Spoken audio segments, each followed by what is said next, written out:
The National Ballet of Ukraine wrapped up a tour of the U.S. this week, its first since the fall of the Soviet Union more than 30 years ago.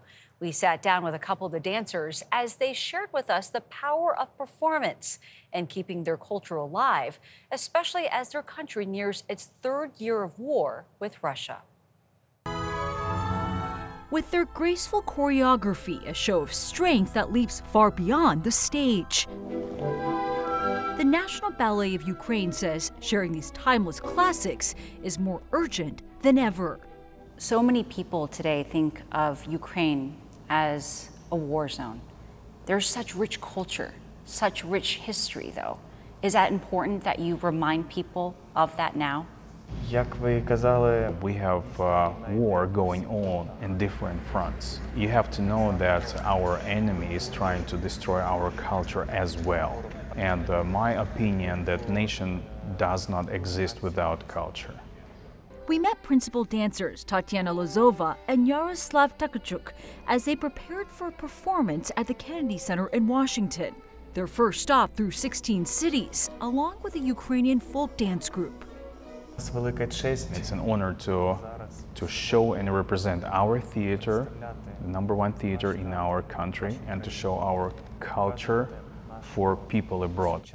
It's a stark contrast from life in Kyiv, where the married couple is raising 3 children while facing constant threats and frequent power outages. Their performances back home limited to 1/3 of their theater's capacity, the number of people who can fit in the bomb shelter. Have you had to stop performances because of an attack?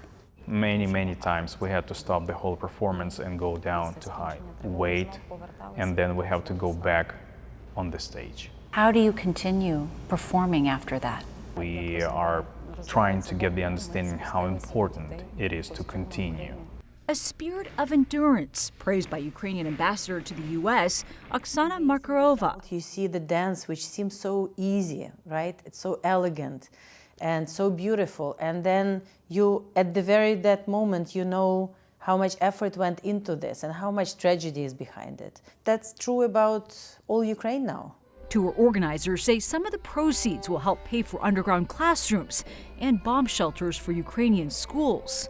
The country now settled into a new reality since Russia's invasion 2.5 years ago. What has dance provided you personally during this time? I can live through 100 lives. We are also kind of diving into a different cultural world to be a little bit further away from the war. A powerful production spanning continents with the hope of a better tomorrow.